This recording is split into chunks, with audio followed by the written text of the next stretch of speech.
par kol ngulla demo neitin kontin chung ka par kol ngullat kana mo ere ka mashora laden wale rewish ka fangak kol fangak wa mishane ngwan chaga nektin kene jandang rawide ti shamu ka pot ngum let kanen tamare wiki juba ngum shar kanen tam nuari chananien ko kon charran daga no te kan nuari shunkel ka jang kan nuari kon yi chunkel ka jang ana ram kela dana shi jang shi kan chen chunkel ka jang ka chen chunkel ke kirmi yadit chunga kel kan nuari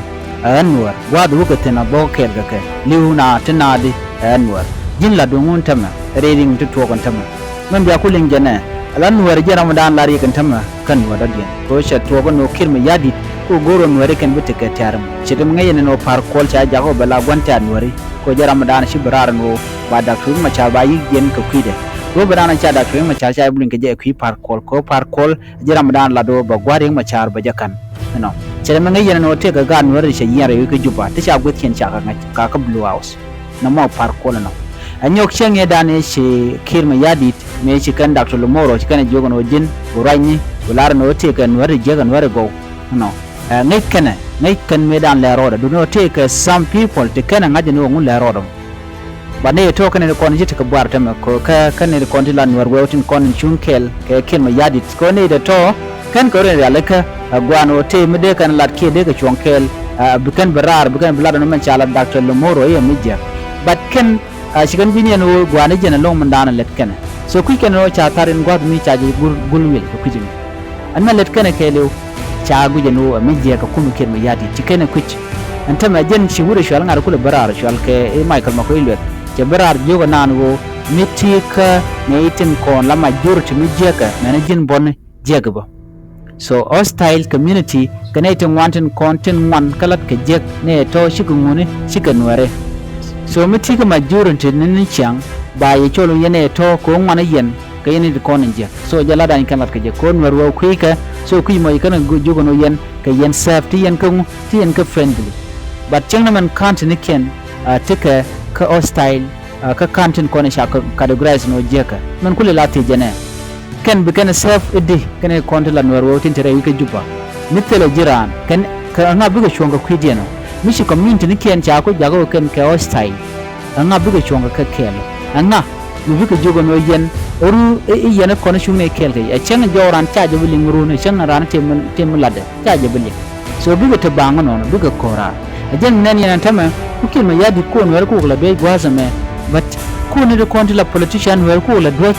ko ne ken ko la dwet lo gurje no biga kule tike tare kam ne ken bin wer bu chu tel power so jen dana gore so jene Nuer well can it content chunkel ke kirma yadi I will make it clear Nuer well can it content chunkel ke kirma yadi mi chunkel ke kirma yadi chi jin Nuer well when it content cha mo ke yo kin content lo ke kirma yadi kanang Nuer so Nuer well ne can it content cha mo kamu ka yo kin it content chunkel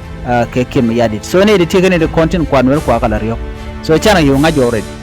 senge dana chi Nuer me che brare wi ke jubalat ken Dr. Lumoro che mu jek che telat so chikone diala konde chicken kan le chikon kan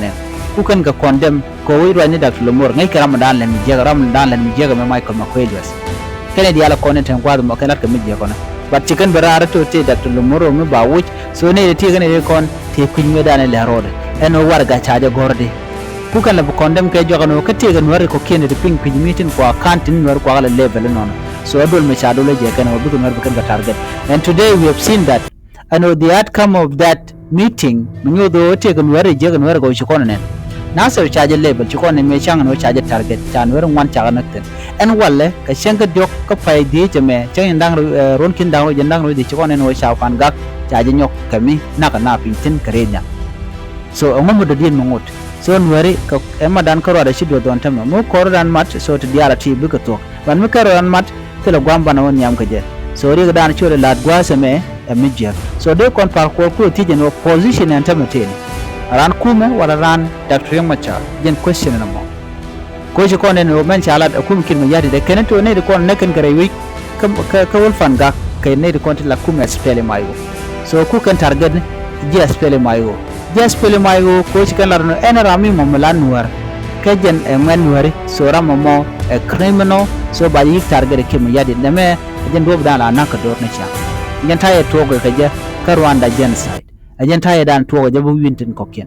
so mo teaching we kan share go akane ko lan woro to jubo akane ko bi jigru ko ba ka target in the end of the day a can chinwer ko let's say Nuer ko bana tag ne tur ne kien de ruin gang wadi chinwer shi retaliate a chikare nyalikan ka chikan na ke shi na che man ta la SSP de la jaka mu ko ne grun yene de kon to jubo yene safe ne de kon chunkel ka jang will you be safe no chijin be safe kan yene de content be a victim so an be atakamal bye bye